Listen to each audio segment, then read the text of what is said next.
The Air Force's contribution to SOCOM. This is what John Chapman did, the Medal of Honor recipient. Combat controller. Let's go. A lot of these guys don't know where their limit is. They have an idea where it is, but we need to show them that idea where it is nowhere near where their capabilities are. We need this 2 weeks just to make sure they're the right guys to be combat controllers, and they're going to be successful in the pipeline. That's our goal. So it's a 2-year pipeline, very similar to PJ Pipeline. It's one of the most extensive training programs in all of SOCOM. Get underwater, Smith. I'm losing my patience. We cannot have them quit on the battlefield. I think the mental part's often overlooked. You cannot go there and not be a top-tier athlete. So when they say mental, we're talking about top-tier athletes, then it's mental. If you go there as a lazy ass, you're not going to have any chance. You suck it up! Get off your knees! Get off your knees! You're an NCO, start acting like it! And then we're going to key in on those individuals, put them in leadership roles, and put them in places so that they can kind of guide the rest of the team. The only way to do that is to be able to push them and see who are the ones shutting down on themselves and who are the ones coming into the light. So that's my main job as an instructor, is to run them through the course of training as it's set out in our lesson plans for our course, and whether or not they do well or not at it is really up to them. Everybody wants to be in special operations till they get there and they realize this 2-year pipeline is just the beginning, and that's where the quitting begins. For you up there. Native Sergeant. Show me. Don't tell me. Past test entrance standards you'll see from your recruiter are going to be your basic minimums. That's going to be you on your worst day hitting those numbers. You need to be above and beyond those if you're going to be successful here. That's a key point. A lot of guys look at the standard and they look at the bare minimum and they go, I'm good to go. The bare minimum, you will fail out. You have to be at the top of the standard. If you're in the Marine Corps, 300 PFT. So if you go there with this bottom of the barrel, you're kidding yourself. This training is hard, and if you start thinking about, I'm going to be doing this for the next 2 years, and I don't know if I can do that, then you are going to talk yourself out of it. With the assumption you don't get rolled, you don't get hurt. If you do, this could be a 3-year pipeline. Never ends. One day at a time. When you come in mentally knowing that it's going to be tough, and to prepare yourself for that, and just start developing that attitude that no matter what gets thrown at them, they're going to push through it. If a guy works hard and he passes his final eval, he's going to graduate this course.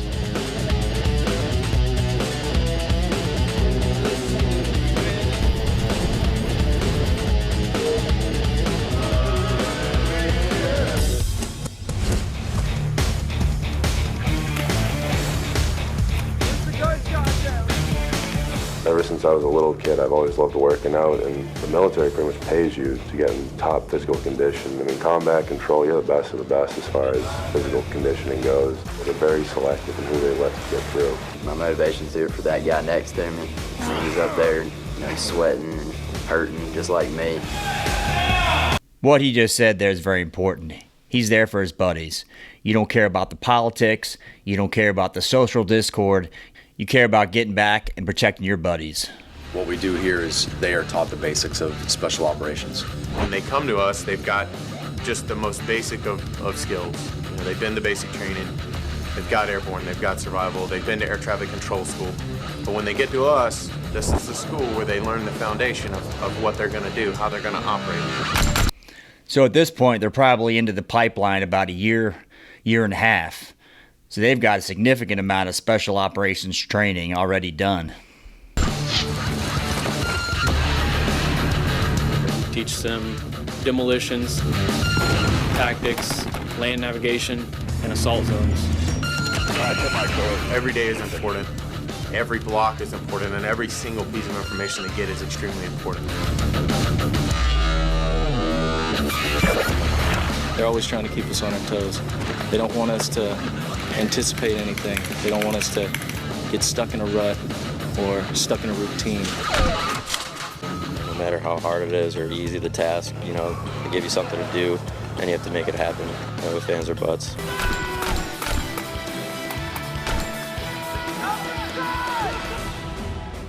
I'd equate this portion of it more to infantry training, Rangers, something along those lines. So they've already got SEER out of the way, jump school, dive school, and now they're learning tactics as part of their job description.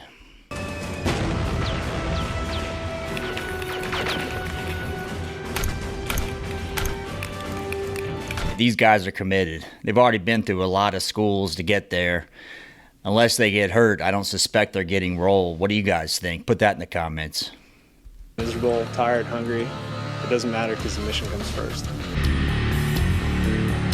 A lot of guys lose sight of why they joined, why they chose combat control, and they allow themselves to take Plan B. I just haven't allowed myself to do that.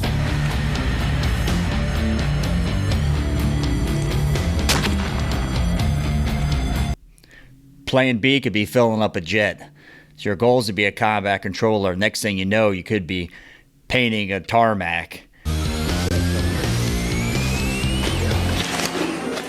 Even when things suck, and they definitely will, just staying positive throughout it, and just looking to the left and right of you, the guys next to you. I mean, they're doing the same exact thing.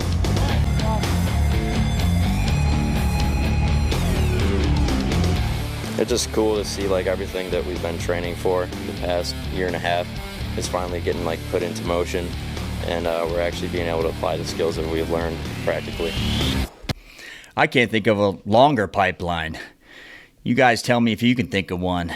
Put that in the comments.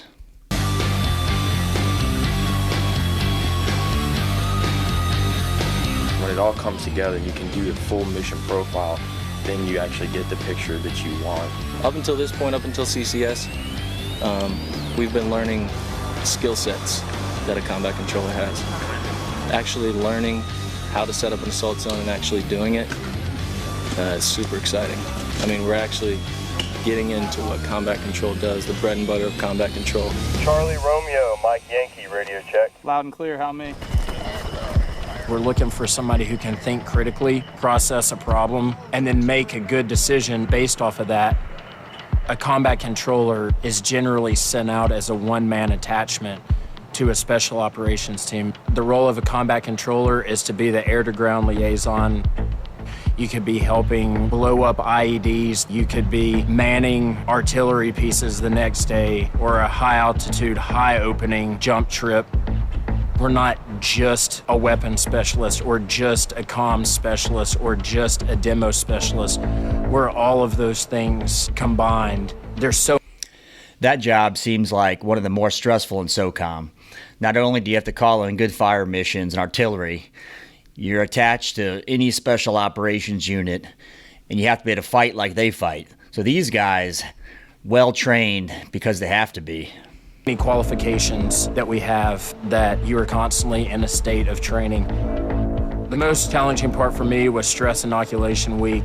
Stress inoculation is non-stop training back to back to back, very little sleep.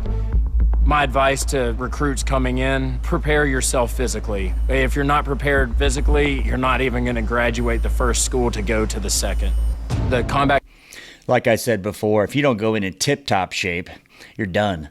So the whole concept of it's a mental thing. Yeah, it's a mental thing if you're a world-class athlete. If you're an average Joe, there's no way you're making it. Control motto is first there. We're the only special operations force that has the air traffic control capability. We're one of the first people into Afghanistan to set up the airfield. As a combat controller, you're not always fighting the enemy. Combat controllers deployed to Haiti after the earthquake, and they controlled hundreds of flights in and out of the area. They were able to medevac wounded people out, fly in supplies.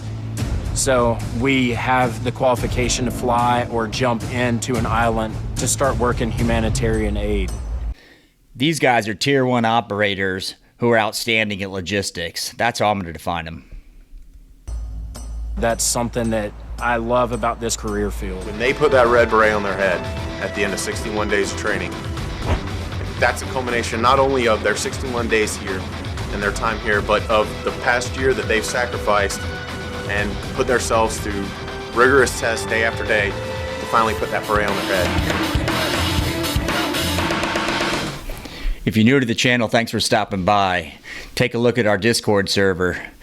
For our current subscribers, I appreciate you. Thanks for watching.